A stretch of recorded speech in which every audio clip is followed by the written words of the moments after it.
রক্ষাবন্ধন বা রাখি ভারতের একটি জনপ্রিয় হিন্দু উৎসব। বিশেষ করে ভাই বোনের সম্পর্ককে কেন্দ্র করে পালিত হয়। এই দিনে বোন ভাইয়ের হাতে রাখি বা পবিত্র সুতো বাঁধে, ভাই বোনকে উপহার দেয় এবং তাকে সুরক্ষার প্রতিশ্রুতি দেয়। কিন্তু প্রশ্ন হচ্ছে, একজন খ্রিস্টান কি এই উৎসব পালন করতে পারে? তাহলে আমাদেরকে জানতে হবে প্রথমে রক্ষাবন্ধনের উৎপত্তি বা কোথা থেকে এসেছে। রক্ষাবন্ধন বা রাখি হিন্দু ধর্মে শুধু ভাই বোনের সম্পর্ক নয়, বরং আধ্যাত্মিক ও ধর্মীয় রক্ষার প্রতীক হিসেবে শুরু হয়েছিল। এর অর্থ রক্ষার বন্ধন। যদি আমরা পৌরাণিক কাহিনী পড়ি, যেমন ভাবে ইন্দ্র ও ইন্দ্রাণীর কাহিনী, যদি আমরা ঋগ্বেদের এক শ্লোকের ভিত্তিতে হিন্দু ধর্মে বিশ্বাস আছে যে দেবরাজ ইন্দ্র অসুরদের সঙ্গে যুদ্ধ করতে গেলে তার স্ত্রী ইন্দ্রাণী তার হাতে পবিত্র সুতোর বাঁধন দেন বা রাখি দেন। এই রাখিকে দেবতাদের আশীর্বাদ বা দেবতাদের শক্তির মাধ্যম হিসেবে দেখা হয়। আমরা যখন বলি ও লক্ষ্মীর কাহিনী পড়ি, বিষ্ণু পুরাণ বা ভাগবত পুরাণে বলা আছে যে অসুর রাজা মহাবলীকে রক্ষা করার প্রতিশ্রুতি অংশ হিসেবে লক্ষ্মী দেবী তাকে রাখি বেঁধেছিলেন। এখানে রাখি মানে ছিল পবিত্র সুতো, যা ভ্রাতৃত্ব ও রক্ষার প্রতীক। কৃষ্ণ ও দ্রৌপদীর কাহিনী যদি আমরা পড়ি, মহাভারতের এক জনপ্রিয় কাহিনীতে দেখা যায় শ্রীকৃষ্ণের আঙুল খেতে গেলে দ্রৌপদী নিজের শাড়ির এক টুকরো ছিঁড়ে তার হাতে বেঁধেছিলেন।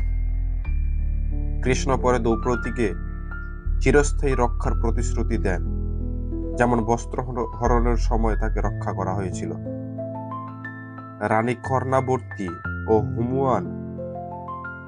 হুমায়ুন ঐতিহাসিক কাহিনী যদি আমরা পড়ি, সেখানেও আমরা দেখতে পাই রাজপুত রানী কর্ণাবতী মুঘল সম্রাট হুমায়ুনকে রাখি পাঠিয়ে ভাই হিসেবে গ্রহণ করেন এবং আক্রমণ থেকে রক্ষার অনুরোধ করেন। যদিও এটি ধর্মীয় কম কিন্তু রাজনৈতিক ও সুরক্ষার প্রতীক ছিল, তবুও কিছু কিছু হিন্দু পরিবারে বা হিন্দু ধর্মীয় অর্থ বা আচার অনুসারে রাখি বাঁধার আগে অনেক হিন্দু পরিবারে আরতি, মন্ত্রপাঠ, তিলক লাগানো হয়। এমনকি ওম মন্ত্র, রক্ষাসূত্র ইত্যাদি পাঠ করা হয়, যা সরাসরি হিন্দু দেবদেবীর আহ্বান। রাখি একটি পবিত্র সুতো, যা বিশ্বাস করা হয় যে দুর্যোগ, অশুভ আত্মা ও বিপদ থেকে রক্ষা করে। এটি প্রায়শই গণেশ, বিষ্ণু বা দেবীর আশীর্বাদ আহ্বান করে বাঁধা হয়। অনেক সময় আমরা দেখি পুরোহিতরাও ভক্তদের হাতে রক্ষাসূত্র বাঁধে, বিশেষ করে পূজা বা যজ্ঞের সময় দেবদেবতাদের কৃপা লাভের জন্য। রাখিকে তাবিজের মতো মনে করা হয়, আধ্যাত্মিক শক্তির ধারক।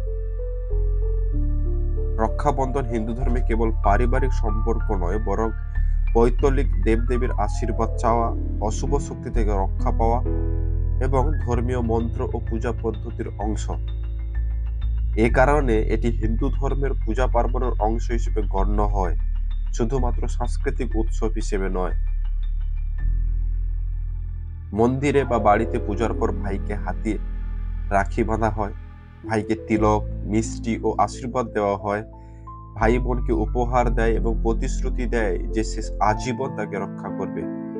অনেক ক্ষেত্রে মন্ত্রও পড়া হয়, যে সূত্রে মহাবলী বাঁধা হয়েছিল সেই সূত্র দিয়ে আমি তোমাকে বাঁধছি, তুমি রক্ষা করো, নড়ো না, নড়ো না। এইভাবে দেখা যায় রক্ষাবন্ধনের মূল উৎপত্তি ধর্মীয় ও পৈতৃক। যদিও বর্তমানে অনেকেই এটিকে কেবল ভাই বোনের ভালোবাসার দিন বলে দেখেন, তবুও আমাদেরকে মনে রাখতে হবে এর উৎপত্তি কিন্তু হিন্দুদের থেকে হয়েছে। কিন্তু আমাদেরকে দেখতে হবে, যেহেতু আমরা খ্রিস্টানস, আমাদেরকে বাইবেলের সতর্কগুলো দেখতে হবে। বাইবেলে কি সতর্কতা দেওয়া আছে সেগুলো দেখতে হবে। খ্রিস্টানরা অন্য ধর্মীয় আচার ও প্রতীক গ্রহণ করতে পারে না। যখন আমরা যাত্রা পুস্তক 20 অধ্যায় 3 থেকে 5 পদ পড়ি, তুমি আমার ছাড়া অন্য দেবতা রাখিবে না, দ্বিতীয় করন্থে 6:14-17 পদ, অবিশ্বাসীদের সঙ্গে জোড়া লাগিও না। আলোকের সঙ্গে অন্ধকারের মিল কোথায়? ব্যবস্থার বিবরণীয় 12:29-31 পদ, তুমি সেই জাতিদের উপাসনা পদ্ধতি গ্রহণ করিও না। রাখি মূলত এক ধর্মীয় প্রতীক। এর মূলে আছে হিন্দু পৈতলিকতা ও দেবদেবীর আহ্বান। তাই যেভাবে পূজার প্রসাদ খাওয়া প্রতিমা পূজার অংশ, তেমনি রাখি বাঁধা যদি হিন্দু আচার অনুযায়ী হয় তবে সেটি মূর্তি পূজার অংশীদার হওয়া। যদি কেউ রাখিকে শুধু সাংস্কৃতিক পারিবারিক ভালোবাসার চিহ্ন হিসেবে দেখে, যেমন কেবল ভাই বোনের ভালোবাসা, কোনো মন্ত্র পূজা বা ধর্মীয় অর্থ ছাড়া, তবে বাইবেল সরাসরি তা নিষেধ করে না, কিন্তু তবুও সতর্ক থাকতে বলে। যখন আমরা নীতিবাক্য 4:23 পদ পড়ি, তোমার হৃদয়কে সর্বত্রভাবে রক্ষা করো। এমনকি রোমিও 14:21 পদ বলে, তোমার ভাইকে হোঁচট খাওয়াবে এমন কিছু করো না। অর্থাৎ যদি রাখি বাঁধা অন্য বিশ্বাসীদের মনে সন্দেহ বা হোঁচট তৈরি করে, তারা ভাবতে পারে তুমি হিন্দু আচার মানছ, তবে তা না করাই ভালো।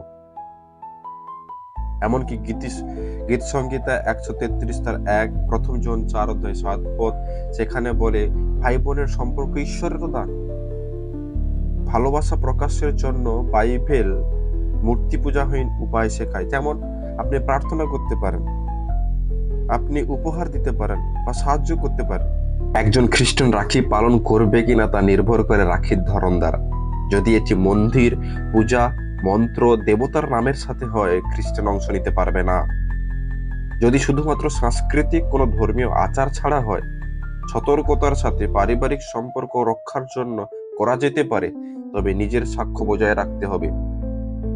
যদি রাখি বাঁধা অন্য খ্রিস্টানদের বিভ্রান্ত করে বা মনে হয় তুমি হিন্দু আচার মানছ, তবে এড়ানো উচিত। আপনি রাখির পরিবর্তে প্রার্থনা ও আশীর্বাদ করে ভাই বোনের সম্পর্ক উদযাপন করতে পারেন। এমনকি উপহার দিতে পারেন, বাইবেলের পদ লেখা কার্ড দেওয়া ইত্যাদি আপনি এসব করতে পারেন। রক্ষাবন্ধন মূলত একটি ধর্মীয় শিখর থেকে এসেছে, যেখানে দেবদেবীর আশীর্বাদ আহ্বান করা হয়। বাইবেল স্পষ্টভাবে অন্য ধর্মের আচার ও প্রতীক গ্রহণ করতে নিষেধ করে। তবে যদি এটি সম্পূর্ণ সাংস্কৃতিক ও ধর্মীয় অর্থহীন হয়, তখনও খ্রিস্টানকে নিজের সাক্ষ্য, অন্যদের হোঁচট এবং নিজের বিবেক পরীক্ষা করে সিদ্ধান্ত নিতে হবে। কেননা 1 করন্থীয় 10:31 পদ বলে, তুমি যা কিছুই করো সব ঈশ্বরের মহিমার জন্য করো। আমেন।